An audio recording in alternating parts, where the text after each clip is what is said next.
teaching artist with LACMA, the Los Angeles County Museum of Art. And today I'm going to share a workshop with you that we're going to deal with how artists can use shape to show feelings or emotions today. So that sounds kind of fun, huh? It is going to be fun because we're going to talk about some art from the museum, from the permanent collection of the museum, and then we're going to jump over to the studio and we're going to create art based on what we look at. We are going to somehow recreate emotions using shapes. You'll understand more when I explain. So I was looking at some art from the permanent collection, and these are a series. This is 8 busts or masks that are from all over the world. They're from very many different parts of the world. And if you look carefully, I have 2 rows of them. The top row, going from left to right, the first one is from Egypt, and it's like about over 2,000 years old. The next one, the second one on top, is 1,800 years old, and it's from Yemen. The next one is from Afghanistan. It is over 2,000 years old. The next one is from Japan, and it's about 150 years old. Then on the bottom row, there is one from Japan. The next one's from Italy. The next one's from Japan. And the last one is from Japan. So there's 4 of them that are from Japan and other parts of all of the world. And when you look at these, you can clearly see that there's a huge variety of emotions. Like if you look at this first one, I see kind of a relaxed expression, kind of chilled out. The next one, the one from Yemen, the second one on the top row, kind of serious or angry or disturbed. And the third one, kind of sleepy or content. That next one, oh my gosh, in the upper right corner, that is so crazy. He looks crazy happy, huh? Almost like possessed, but very happy. And then on the bottom row, I think the first one looks very content or happy. The next one from Italy looks kind of very thoughtful or smart or wise. And then the next one from Japan, very, very angry, furious. And then the last one, kind of scared or maybe even hungry. So those are some emotions that you might be thinking about when you do your art today. And those examples I showed you are actually made out of carved wood or clay or porcelain. And that's not what we're going to do today. We're actually going to use collage, which is cutting and gluing paper.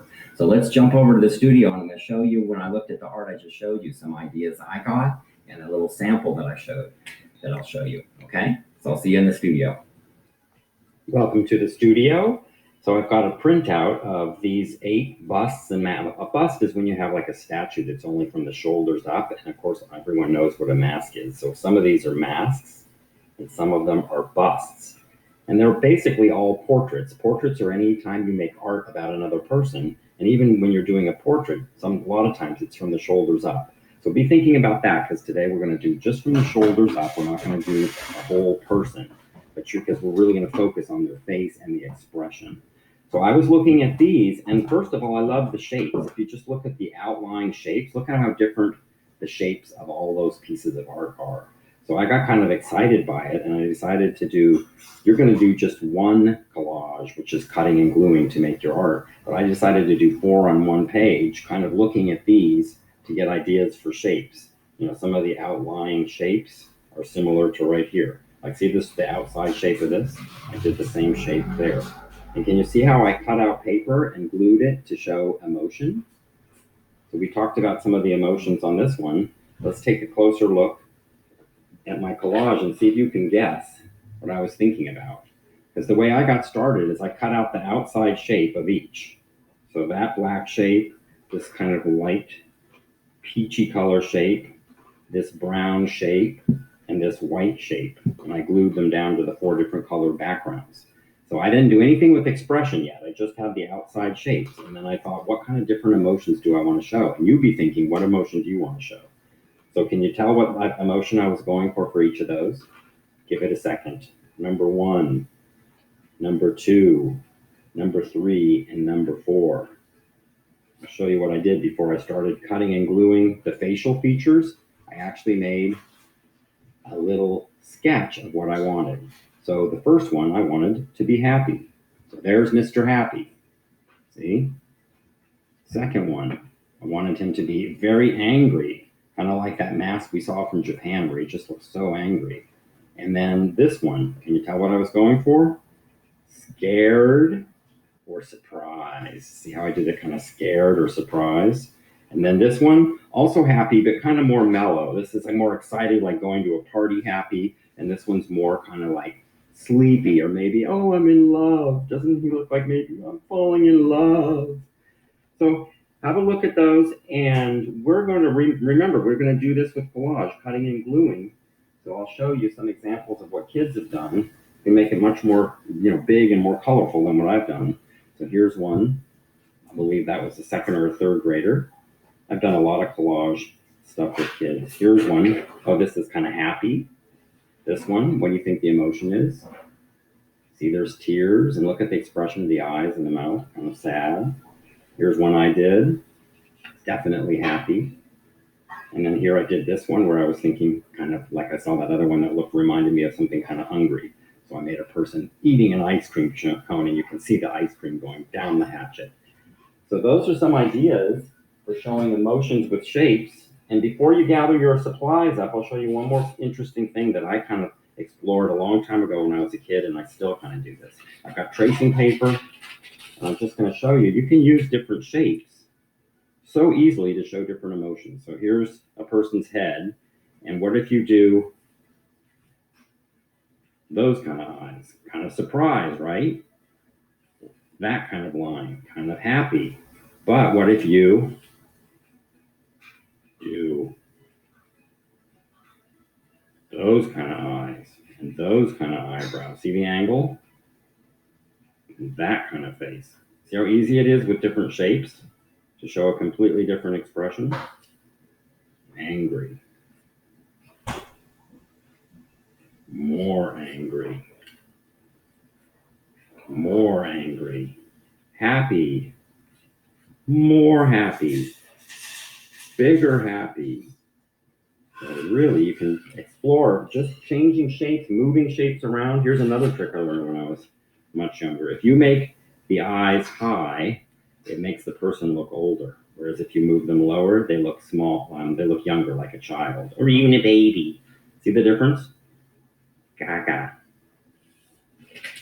So let me show you what supplies you're going to need and gather them up, and then we'll start working on our exciting project.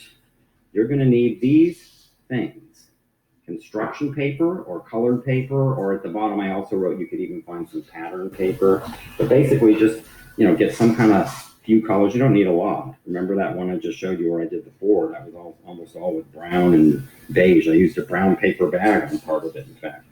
I'm going to put it, I'll show you later. But anyway, there's construction paper. Here's some pattern paper or gift wrap paper that I found that I could also use.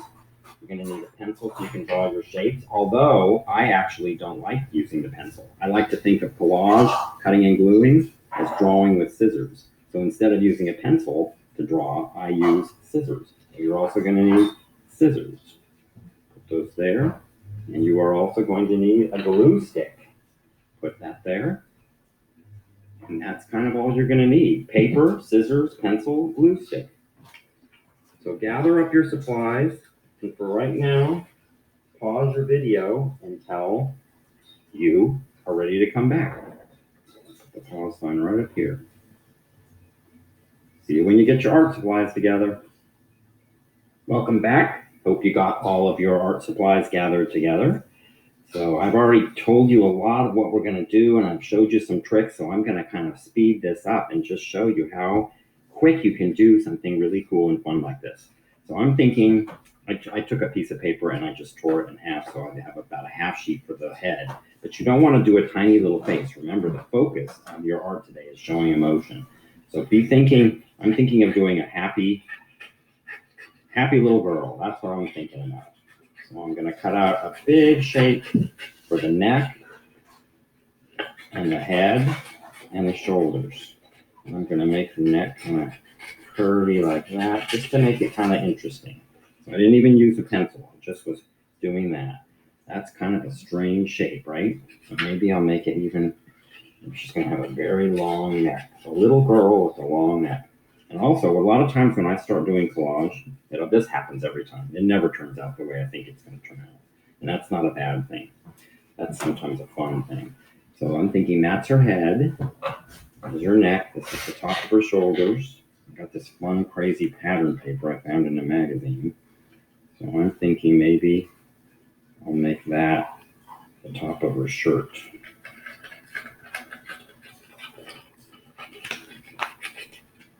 I just kind of like to work quick. And the other thing when I'm doing collage is I don't usually glue things down right away. I kind of like to keep it open so I can move things around. But see how I kind of cut out a shape that I can use for the top of her shirt? You know, see her neck's a little bit weird, so I'm going to just cut it down a little bit more. So I hope you're starting to work on yours. And maybe I'll even speed up through some of this, but I'm just kind of throwing some shapes around, having a good time. This is some kind of cool pattern paper.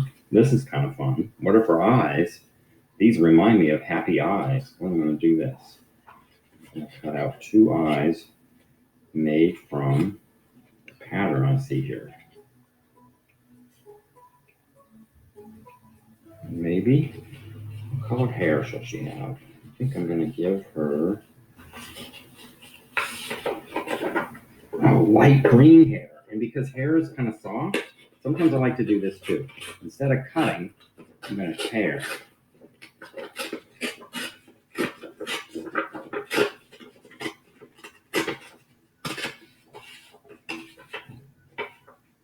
I'm going to slide this behind. See, I didn't glue anything down yet, so everything's movable. See, that could be your hair. Down like that, or over like this. See how it changes the more I move it? What if it's kind of short like that, or like that? Yeah. And then, yeah, I think I'm happy with that. So I'm going to glue down. The face is a little bit too weird to here. So I'm going to cut up a little bit more of her face. And this little cutaway, because I cut this out, maybe these are going to be her 2 ears. That's resourceful. Reusing, creative recycling, I always call it. This could be an ear, and this could be an ear. Okay, I'm going to save her ears over here, and then I'm going to start gluing things down. Sometimes I like to mark. I'm using the pencil on that point and that point, so I know both of those corners of that green shape are going to be there and there. So when I glue, I turn the paper over, and I don't need a lot of glue. I'm using purple so you can see where I'm putting the glue, but I put glue on the edges. The important part is the edges. You don't need it all over, but you got to get enough glue, and maybe I'll do it cross so it stays down. So that's going to be her hair, and that's behind her head, so I'm gluing it first, matching it up on those pencil points at the corners, and then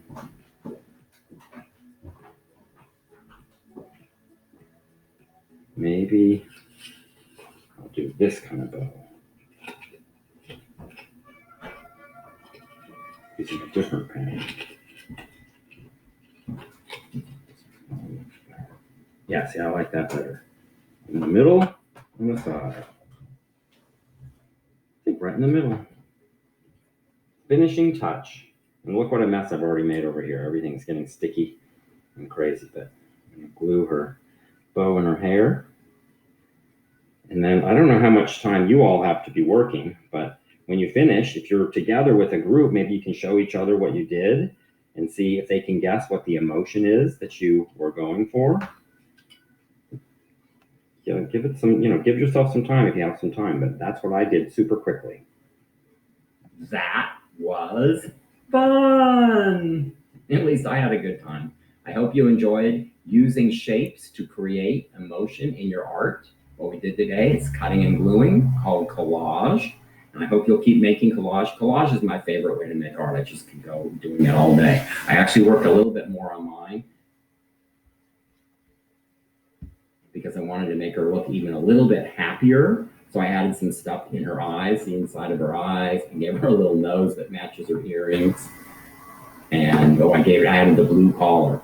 So I really had fun making that. And of course, I was going for happy. If you're with other young artists that also did this project, share, pair and share. See if you can tell what they did and what you did, and see if you can guess the emotions that you were going for. Because remember, to get started, I just looked at these from the permanent collection. I love looking at art to get ideas. And then I did this to show all of you the idea of taking those expressions on the busts and the masks and doing a collage version of my own. And then you made yours. So until we meet again, have fun and keep making art.